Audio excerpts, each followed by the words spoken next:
don'ts of tipping. All right. So what are the do's of tipping? I would find someone, typically it's a planner if you have a planner, or whoever you've put in charge of the day to hand out the tips so that you don't have to worry about it. So appoint someone to handle the tips on wedding day. If you did choose to give them a gift or a monetary tip, I still think writing a review is super nice. It's something that just kind of extra goes above and beyond. So I would still do that. You can also ask them like where they want the review written. You know, is it Google? Is it Bustld? Is it Facebook? Where do they want the review? And then, you know, you can always ask too, like who's going to be on site the day of, if you want to tip like the whole team. This could be good in that catering instance. If you have like bartenders, maybe you want to tip the bartenders. You want to make sure you know how many bartenders there are. So just make sure you know who you're tipping and how many people. I've gotten tipped when I was the assistant planning weddings, and it is awesome.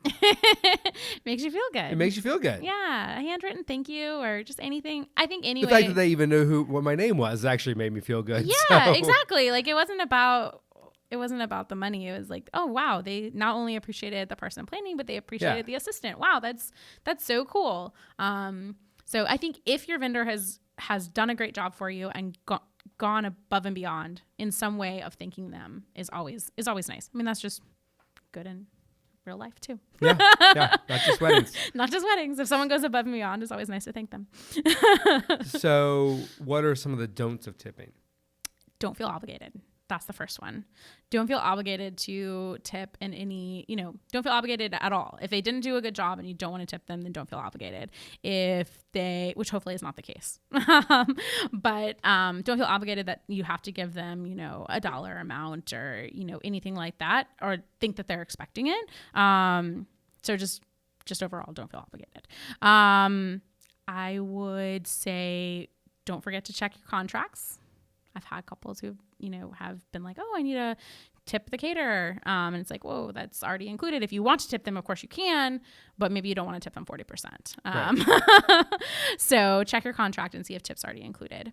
And I would also caution couples to be careful about leaving a bad review without checking in with the vendor first and at least addressing the issues. Yeah. Especially there are vendors out there who have things in their contracts about reviews. So make sure you review that. And honestly, it's best to take these conversations offline first and see if it's something you guys can work through together before you go and leave a bad review. And that's what I was going to say. I mean, if the vendor has done something that you didn't like that compelled you to write a bad review, you should absolutely voice that, and you deserve to be heard. For sure. However, you should do that with them over the phone, in person, what have you, and kind of come to some sort of resolution before you go and write a bad review. And that may be the resolution. But these reviews do matter. Yeah. They really, really do. So, rather than even jumping to conclusions too, it's good to this is not just even with weddings. This is true of everything. Like, it's always good to take that empathetic viewpoint and think about the other person on the other side of the table, and also them as well, understanding where you're coming from. It's just, simple communication. Like, it really, really matters. Yeah. And I think you chose this person for a reason. So you guys you have a relationship. I think it's only fair to kind of voice your opinion to them first, and say, like, these are the issues I'm having. Hear their point of view. You still may end up writing the bad review, but at least you know where they stand.